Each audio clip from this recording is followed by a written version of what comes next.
Hello, I'm Forrest Mahan, President of Piedmont Technical College, and I welcome you to another edition of Mondays with Mahan.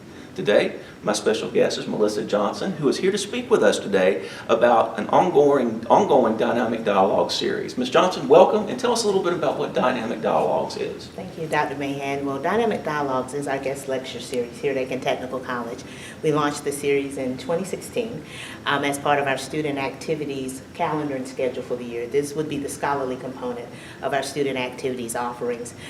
We've actually been able to provide 2 guest lectures each semester, so that's 4 years since then, and so it's been wonderful. And part of what we do through the Dynamic Dialogue series is introduce students to current topics, make sure they're connecting what's going on and they're being talked about and taught in the classrooms, that we're connecting that with what they're doing outside of the classrooms.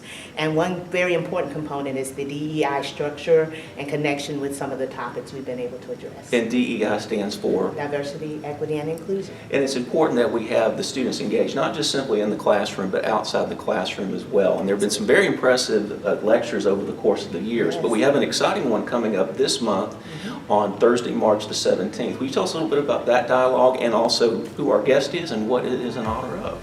Well, this month is Women's History Month, and we're excited to be bringing Dr. Hope Rivers, who is the president of Piedmont Technical College, and she actually is the first woman president of Piedmont Technical College. So she's going to share about her leadership journey, how she arrived at where she is, and how she uses her platform to encourage women and also to serve her community in the greater state. So we're excited about having her. Well, Dr. Rivers, I know, known for many years, and she's done an outstanding job in a short period of time, and also came to us from the state office. So we're excited to have her at the table with other presidents. Now, tell me a little bit about the fact that it's not just open for students. These dialogues are open to the public, correct? If somebody in the community would like to partake, what would be the best way for them to engage and to get a ticket? I believe we need tickets, correct?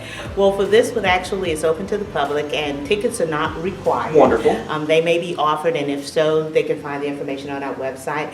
We work with our PR and marketing office to make sure we announce widely our offerings, and we have been very fortunate to bring the community to campus through these activities. So everyone, you're invited.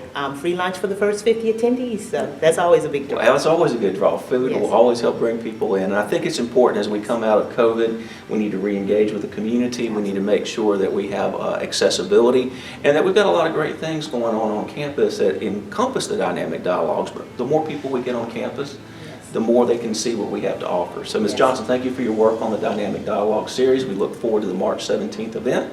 And anything you'd like to share is a parting words of wisdom. Well, I would just like to say we don't do this in a bubble, and we have wonderful partners on campus who help us make these things possible, and across the state. We've been able to partner locally with our historical societies here at the state level with SCETV, so we're excited to bring these opportunities to Aiken Technical College. So we invite the community to please join us because they are wonderful, wonderful activities. And what time is the dialogue on March 17th? Now, this is a noon one, so it will be a lunchtime, I should say, so about 12:30 to 1:30 that day. Again, we'll be offering lunch for the first 50 attendees, free lunch, but we invite everyone to come join us, and even we have faculty members who will bring classes to join us, so they just need to email me. We'll make sure those students are fed as well. Oh, wonderful. Thank you, Ms. Johnson. Again, this has been another edition of Mondays with Mahan. We hope to see you at the Dynamic Dialogue series around noon on Thursday, March 17th. Thank you.